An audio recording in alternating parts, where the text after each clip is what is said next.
کہ اسلامی لحاظ سے 10 محرم کا دن اللہ کے شکر کا دن ہے. کیوں؟ اس دن کیا ہوا تھا؟ اللہ تبارک و تعالیٰ نے موسیٰ علیہ السلام اور ان کی قوم کو فرعون اور اس کے حواریوں سے نجات دی تھی. تو موسیٰ علیہ السلام نے اس دن کو بطور غم منایا یا بطور شکر منایا؟ بطور شکر کے منایا. اور شکر کے طور پہ انہوں نے بنگڑا نہیں ڈالا، جلوس نہیں نکالے، چراغاں نہیں کیا اور وہ جنڈیاں نہیں لگائیں، بلکہ اس دن روزہ رکھا. تو پہلے نمبر پہ اس دن کو بطور شکر منانا ہے، دوسرے نمبر پہ شکریہ کیسے ادا کرنا ہے؟ روزہ رکھ کر. اور نبی صلی اللہ علیہ وسلم نے کہا کہ میں موسیٰ علیہ السلام کا زیادہ حقدار ہوں، یہودیوں سے زیادہ میرا ان سے تعلق بنتا ہے. آپ نے بھی اس دن کا روزہ رکھا اور روزہ رکھنے کا حکم دیا. لیکن فوت ہونے سے پہلے آپ نے فرمایا کہ اگر آئندہ سال رہا تو 9 محرم کا روزہ رکھوں گا تاکہ یہودیوں کی موافقت نہ ہو بلکہ مخالفت ہو. تو کہنے کا مطلب یہ ہے کہ یہ دن روزہ رکھنے کے ہیں، اللہ کا شکر ادا کرنے کے ہیں. لیکن مسلمان معاشروں میں، مسلمان ممالک میں اس دن کو غم کا دن بنا دیا گیا اور روزے رکھنے کی بجائے سبیلیں لگا دی گئیں، شربت تقسیم کیا جاتا ہے تاکہ لوگ روزہ نہ رکھیں. حسین رضی اللہ عنہ کے نانا یہ دن ہمیں بطور روزہ کے دن دے کر گئے اور اس روزے کے اتنے فضائل بیان کیے کہ فرمایا جو اس دن کا روزہ رکھے گا مجھے امید ہے کہ اللہ تبارک و تعالیٰ اس کے 1 سال کے گناہ معاف فرما دیں گے. یہ دین ہے جناب حسین کا اور جناب حسین کے نانا کا. لیکن جو جناب حسین کا نام استعمال کرتے ہیں، ان سے محبت کا دعویٰ تو کرتے ہیں لیکن ان کی سیرت پہ نہیں چلتے. انہوں نے اس دن کی حیثیت کو تبدیل کر دیا، اس دن کو غم کا دن بنا دیا، اس دن کو بین کرنے کا دن بنا دیا، ماتم کرنے کا دن بنا دیا اور اس دن سبیلیں لگائی گئیں، شربت تقسیم کیا گیا تاکہ لوگ روزہ نہ رکھیں.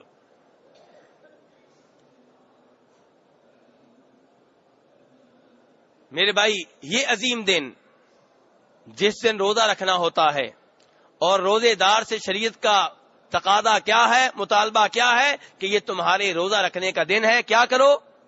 بڑے وقار کے ساتھ یہ دن گزارو. فَإِذَا كَانَ يَوْمُ صَوْمِ أَحَدِكُمْ فَلَا يَرْفُثْ وَلَا يَصْخَبْ، کہ جب روزے کا دن ہو شور شرابہ نہیں کرنا، شور شرابہ نہیں کرنا، کسی سے لڑائی جھگڑا نہیں کرنا اور جھوٹ وغیرہ نہیں بولنا. بلکہ اگر تم سے کوئی لڑے تو آگے سے کہہ دینا انی صائم، میں تو روزے کی حالت میں ہوں. لیکن افسوس کے ساتھ کہنا پڑ رہا ہے کہ سال کے 360 دنوں میں سے جتنے زیادہ جھوٹ اس دن بولے جاتے ہیں کسی اور دن نہیں بولے جاتے. جھوٹی روایات گھڑی گئیں، بیان کی جاتی ہیں، لوگوں کو رونے پہ مجبور کیا جاتا ہے، جھوٹ بول بول کر، جھوٹے قصے گڑ گڑ کر اور ظلم و ستم کی وہ داستانیں بیان کر کے جو نہیں ہوئی، جن کا اس زمین کے اوپر کوئی ذکر نہیں ملتا، لیکن ان لوگوں نے وہ گڑھ لی اور بیان کی جاتی ہیں. اور یہاں میں ان حضرات سے جو اپنے آپ کو سنی کہتے ہیں، صحابہ کرام کو ماننے والے ہیں، خلفائے راشدین کو ماننے والے ہیں، ان سے کہتا ہوں کہ جھوٹی روایات سے آپ بھی توبہ طیب ہو جائیں تاکہ آپ ان کو بھی جھوٹی روایات سے روک سکیں. اگر آپ وسیلے کے نام پہ اور دیگر آپ سسم کی قبر کے نام پہ جھوٹی روایات کو بیان کرتے رہے، اپنی کتابوں میں ذکر کرتے رہے، ممبر و محراب پہ ذکر کرتے رہے، آپ 10 بیان کریں گے، 50 بیان کریں گے، آپ ان کو پھر 5000 جھوٹی روایات سے نہیں روک سکتے. وہ کہیں گے جس وجہ سے تم ایک جھوٹی روایت بیان کرتے ہو اسی وجہ سے ہم 5000 بیان کرتے ہیں. جب تمہاری ایک روایت مانی جا سکتی ہے تو ہماری کیوں نہیں مانی جا سکتی؟ جب تم نبی صلی اللہ علیہ وسلم کی قبر کی زیارت کے نام پہ جھوٹی روایات کو بیان کرتے ہو، گڑھتے ہو، ممبر و محراب پہ ذکر کرتے ہو اور سمجھتے ہو کہ اس میں نبی صلی اللہ علیہ وسلم کی شان ہے، آپ کی قبر کی شان ہے، تو ہم جناب حسین کے نام پہ، جناب علی کے نام پہ، آل بیت کے نام پہ جھوٹی روایات کیوں نہیں بیان کر سکتے؟ میرے بھائی اصول ایک ہی رہے گا، نہ ہم جھوٹی روایات بیان کریں نہ ان کو بیان کرنے دیں، کیونکہ فرمایا تھا نبی صلی اللہ علیہ وسلم نے من کذب علی متعمدا فلیتبوأ مقعدہ من النار، جو میرے ذمے جان بوجھ کے وہ بات لگائے جو میں نے نہیں کہی اس کا ٹھکانہ جہنم ہے۔ اس لیے جھوٹی روایات سے دور رہیں۔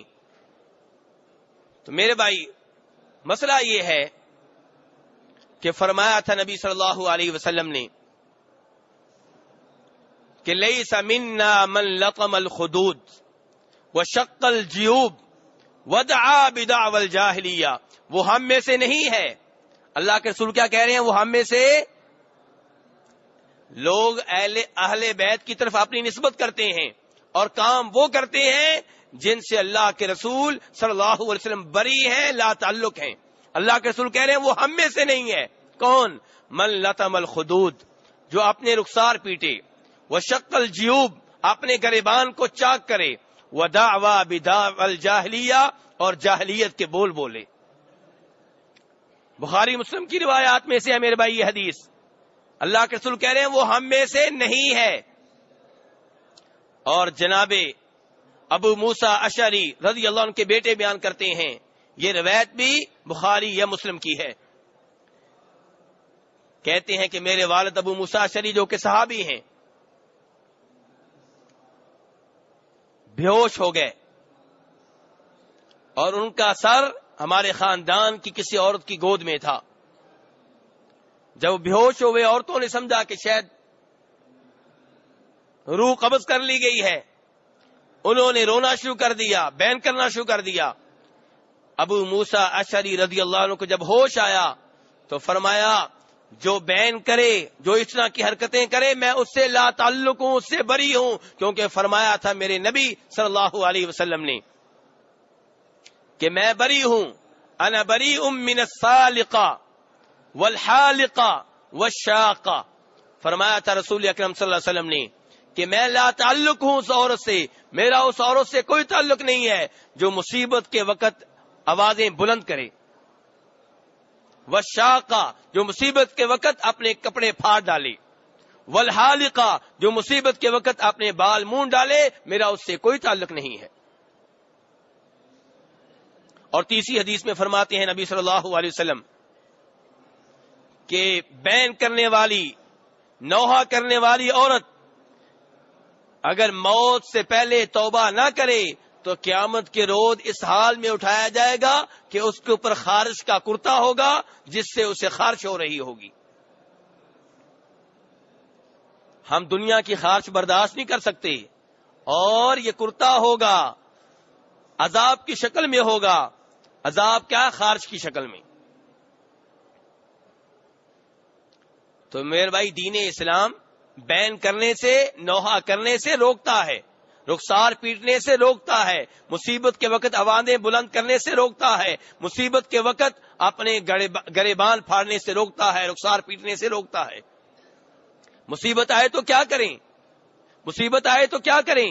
قرآن پاک نے بیان کیا ہے، وَبَشِّرِ الصَّابِرِينَ، ان صبر کرنے والوں کو خوشخبری دے دیں، الَّذِينَ إِذَا أَصَابَتْهُمْ مُصِيبَةٌ، جن کے اوپر جب کبھی کوئی مصیبت آئے تو قالوا، کیا کہتے ہیں؟ انا للہ وانا الیہ راجعون، کہ ہم اللہ کی ملکیت ہیں اور اللہ ہی کی طرف جانا ہے۔ اولئک علیہم صلوات من ربہم ورحمہ، جو مصیبت کا استقبال اس انداز میں کرتے ہیں ان کے اوپر رب کی طرف سے رحمتیں نازل ہوتی ہیں۔ وَأُولَئِكَ هُمُ الْمُهْتَدُونَ، یہ ہے ہدایت پانے والے۔ یہ قرآن میں ہے میرے بھائی، کوئی یہ نہیں کہہ سکتا جھوٹی روایت ہے۔ جو مصیبت کا استقبال اس انداز میں کرتے ہیں ان کے اوپر رب کی رحمتیں نازل ہوتی ہیں، اور اللہ کہہ رہے ہیں یہ ہے ہدایت کے اوپر۔ ماتم کرنے والے ہدایت کے اوپر نہیں ہیں۔ کئی لوگ کہتے ہیں ہمیں سمجھ نہیں آتی کس کو مانیں۔ ماتم کرنے والوں کو مانیں، ان کے ساتھ ملیں یا ان کے ساتھ ملیں، اللہ بتا رہا ہے کہ ان کے ساتھ ملنا ہے، کہ جو مصیبت کا استقبال باوقار انداز میں کرتے ہیں، انا للہ و انا الیہ راجعون پڑھتے ہیں، فرمایا ان کے اوپر رب کی رحمتیں نازل ہوتی ہیں، یہ ہے ہدایت کے اوپر۔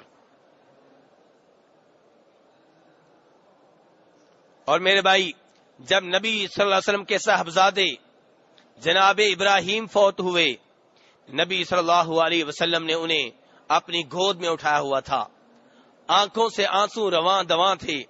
کہنے والوں نے کہا اللہ کے رسول آپ بھی رو رہے ہیں، آپ کی آنکھوں سے آنسو نکل رہے ہیں؟ تو فرمایا تھا نبی صلی اللہ علیہ وسلم نے کہ یہ رب کی رحمت ہے، یہ رب کی رحمت ہے جو رب نے ہمارے دلوں میں رکھی ہوئی ہے۔ بیٹا فوت ہو رہا ہے اس لیے آپ رو رہے تھے، لیکن منہ سے آوازیں نہیں نکالی، گریبان نہیں پھاڑا، رخسار نہیں پیٹا، یہ نہیں کہا کہ یا اللہ پہلے بھی بیٹے تو نے لے لیے، یہ تو آخری بیٹا تھا وہ بھی لے رہا ہے، میری تو نسل نہیں رہے گی، میرا وارث کون بنے گا، لوگ مجھے کیا کہیں گے، لوگ تانے دیں گے، لوگ تو پہلے ہی باتیں کرتے ہیں۔ ایسی کوئی بات نہیں کہی، بلکہ یہ کہا ابراہیم تیری جدائی کا غم ہے، ابراہیم تیری جدائی کا غم ہے، لیکن میرے منہ سے کوئی ایسا کلمہ نہیں نکلے گا جس سے رب ناراض ہو جائے۔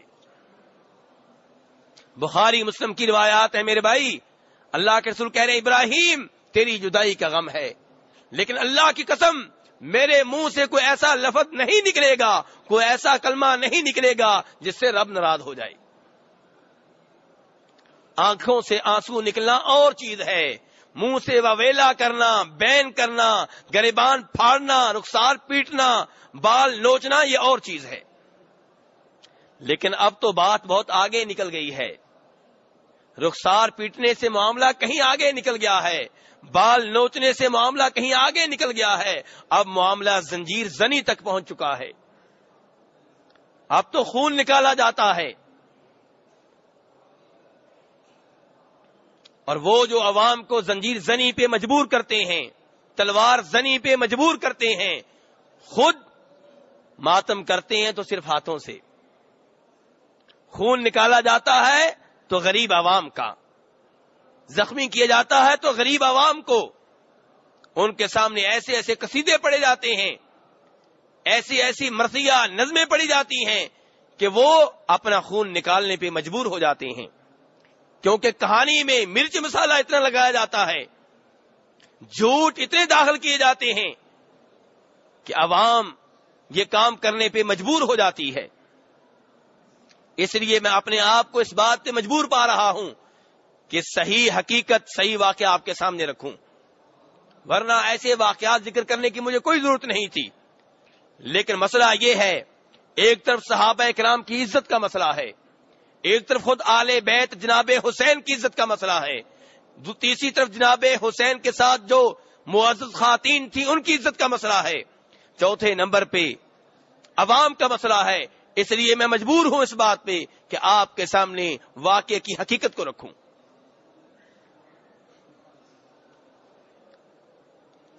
میرے بھائی، جب جناب عثمان رضی اللہ عنہ شہید ہوئے تو جناب علی رضی اللہ عنہ کو اقتدار سنبھالنے پہ مجبور کر دیا گیا، وہ اقتدار کے خواہش مند نہیں تھے۔ جناب علی رضی اللہ عنہ ہمارے چوتھے خلیفہ، جن سے محبت ایمان کی نشانی ہے، اور ہم الحمدللہ دل کی گہرائیوں سے ان سے محبت کرتے ہیں۔ اللہ تبارک و تعالیٰ سے دعا ہے کہ جب ہمیں موت آئے تو ہمارے دل میں آل بیت کی، جناب علی کی، جناب حسین کی، جناب حسن کی، جناب فاطمہ کی محبت ہو رضی اللہ تعالی عنہم۔ تو کہنے کا مطلب یہ ہے کہ جناب حسین اقتدار کے خواہش مند نہیں تھے، معذرت کے ساتھ جناب علی اقتدار کے خواہش مند نہیں تھے۔ جناب علی کا تعلق جناب عثمان سے مثالی تھا، جناب فاروق سے مثالی تھا، جناب صدیق سے مثالی تھا۔ جب جناب عمر فاروق فوت ہوئے ہیں، مسلم شریف کی روایت ہے، بیان کرنے والے جناب عبداللہ ابن عباس ہیں جن کا خود تعلق آل بیت سے ہے۔ یہ ان کو آل بیت میں سے نہیں مانتے، لیکن ہم مانتے ہیں۔ یہ آپ کی بیویوں کو اہل بیت سے نہیں مانتے، ہم مانتے ہیں۔ الحمدللہ ہمارا دل کھلا ہے، صحابہ کرام کو بھی مانتے ہیں، اور اہل بیت میں سے آپ کی بیویوں کو بھی مانتے ہیں، آپ کی اولاد کو بھی مانتے ہیں، آپ کے مسلمان چچاؤں اور ان کی اولاد کو بھی مانتے ہیں۔ تو جناب عبداللہ ابن عباس رضی اللہ عنہما کہتے ہیں کہ جناب عمر فاروق کی میت رکھی ہوئی تھی، ان کا جنازہ رکھا ہوا تھا، لوگ آ کے انہیں دیکھ رہے تھے، دعائیں دے رہے تھے۔ عبداللہ ابن عباس کہتے ہیں اچانک ایک آدمی نے میرے کندھے پہ آ کے ہاتھ رکھا، میں نے مڑ کے دیکھا تو جناب علی تھے، اور کہہ رہے تھے کہ عمر، مجھے یقین تھا کہ تمہیں اپنے دو ساتھیوں کا ساتھ نصیب ہوگا، یعنی کہ اللہ کے رسول صلی اللہ علیہ وسلم اور جناب ابو بکر کا۔ کیونکہ میں نے اللہ کے رسول صلی اللہ علیہ وسلم سے کئی بار سنا ہے کہ وہ تم دونوں کا ذکر خیر ایک ساتھ کیا کرتے تھے، کہا کرتے تھے میں ابو بکر اور عمر گئے، میں ابو بکر عمر آئے، میں ابو بکر عمر فلاں جگہ سے نکلے، میں ابو بکر عمر فلاں جگہ پہ داخل ہوئے۔ یہ گواہی کون دے رہے ہیں؟ گواہی کون دے رہے ہیں؟ جناب علی گواہی دے رہے ہیں کہ اللہ کے رسول ایسے کہا کرتے تھے۔ کہنے والے اللہ کے رسول ہیں، لیکن گواہی کون دے رہا ہے؟ جناب علی۔ اور جناب علی نے یہ الفاظ کہے ہیں، گواہی کون دے رہا ہے؟ آل بیت میں سے جناب عبداللہ ابن عباس رضی اللہ عنہما۔ اور پھر کہنے لگے جناب علی رضی اللہ عنہ اسی مقام پہ، وہیں پہ کھڑے ہو کر کہ عمر، آج تیرے بعد کوئی ایسا آدمی نہیں رہا جس کو دیکھ کے میں کہوں کہ کاش میرے نیک اعمال بھی اس کی طرح ہوتے۔ اے عمر، تو ہی تھا جس کو دیکھ کے میں سوچا کرتا تھا کہ کاش میرے نیک اعمال بھی اس کی طرح ہوتے۔ تیرے بعد اب کوئی ایسا نہیں رہا۔ جناب عمر فاروق کی تعریفیں کون کر رہے ہیں؟ جناب علی رضی اللہ عنہ۔ تو جناب علی کا یہ تعلق ہے جناب صدیق سے، جناب فاروق سے، جناب عثمان سے۔ جب جناب عثمان رضی اللہ عنہ کو مظلومانہ شہید کیا گیا، اسی مسجد نبوی کے ارد گرد ان کا گھر تھا، جہاں ان کا محاصرہ کیا گیا، ان کا پانی بند کیا گیا۔ جناب حسین کے اوپر ظلم ہوا ہے، مظلومانہ انہیں شہید کیا گیا ہے، لیکن یاد رکھو جو ظلم جناب عثمان پہ ہوا ہے اس سے زیادہ ظلم جناب حسین پہ نہیں ہوا۔ جناب عثمان پہ ظلم زیادہ ہوا ہے۔ اگر دن منانے ہیں تو ان کا کیوں نہیں مناتے؟ جناب فاروق کو شہید کیا گیا، دن منانا ہے تو ان کا کیوں نہیں مناتے؟